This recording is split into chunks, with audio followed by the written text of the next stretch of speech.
Hi, this is Bernie with National Law Docs, and today we will be talking about the ever-popular subject of credit repair. The subjects we will be discussing are, can you really delete negative items off your credit report? What if I was late making a payment? Is that possible to take something like that off?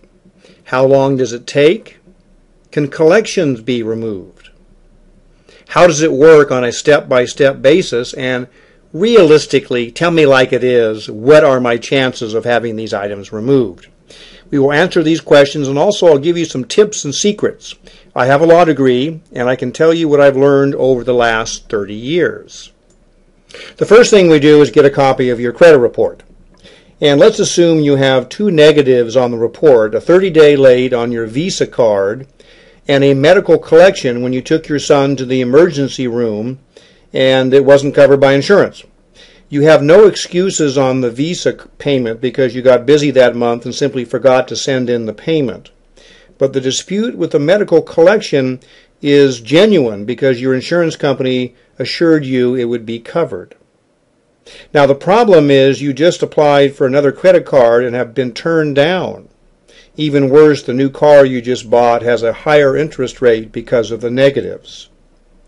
So we need to ask the question, can we do anything about this? There is a way to delete both of these items without doing anything off the wall or experimental. It is based upon established practice which is done hundreds of times a day in federal statutes. So what is the legal process in doing this? Well, in 1974, the feds did us a favor by enacting the Federal Fair Credit Reporting Act. People mistakenly think that to get something off your credit report, you have to be 100% right, show proof, produce records, and convince the credit bureaus to take it off. This is not the case. You don't have to prove anything. It's the credit bureaus that have to prove it. Once a matter is disputed, the ball is in their court, and they must verify the negatives with the company that reported it. And if this does not occur, it goes off automatically. It's like the presumption of innocence in a criminal trial. Now, the creditor either verifies the information as true or fails to do so. In many cases, they don't verify it at all because they could be busy, have the files in storage, send the verification too late, see that the file was marked as disputed, or decide not to respond at all and give you a break. If this happens as a matter of federal law, the information must come off, no further questions asked. Now you can see from the statute that it's very clear. It indicates that if the completeness or accuracy of any item is disputed, the agency, free of charge, will conduct a reasonable reinvestigation to determine whether the information is inaccurate or delete before the end of the 30th day. And then the most important part, it says, if after any reinvestigation information is found to be inaccurate or incomplete or cannot be verified, then it must promptly delete that item. But it won't work unless you have the right form and the right language. So you can use letters and follow-up letters all you want, but unless you have the right language, which we do on our site here, you're not going to have the same call to action. As we mentioned above, the process starts with a dispute letter, and here is a copy of the letter that we use. It's a standard form. Everything is done for you, and all you do is fill in the personal information at the top, sign, date, and send it off. The top has the information about you, and then you insert the creditor's name and a brief description of any dispute with the creditor in this section here. The instructions tell you how to word the dispute, or you can simply say it is disputed and you want to take it off without explaining the exact reason. It also contains the exact citation of the federal statute so they know you're serious. And that starts the first step. So what does the credit bureau do when they get this? Well, the credit bureau does not act as a judge, mediator, or arbitrator. They don't review your dispute and make a decision as to whether it is true or not. That would be too much effort, frankly, for them. Instead, they simply throw the ball over the net to the creditor and ask them whether the negative item is true or not. In other words, were you really 30 days late on your Visa card, and was the matter really sent to collection for the medical bill? You might be saying, well, creditors will simply verify the negative information and that's it. This does happen, but not always. Many times the creditor, as mentioned before, is too busy, doesn't send it in on time, etc., etc. If that's the case, it goes off. And that's automatically by federal law. Now, the other question, similar to what we're talking about here, is can you legally dispute all negative items even if you really were late? In this particular case, it was the late payment on the Visa card. Well, the answer is yes. In our example, you would include the Visa payment on this form even though it was not paid on time. Remember, if the creditor does not respond in time, it goes off whether you paid it or not. So how long does all this take anyway? We recommend a two-step process. In the first step, you send out the initial letters and wait 45 days. If no verification, the items will drop off at that point.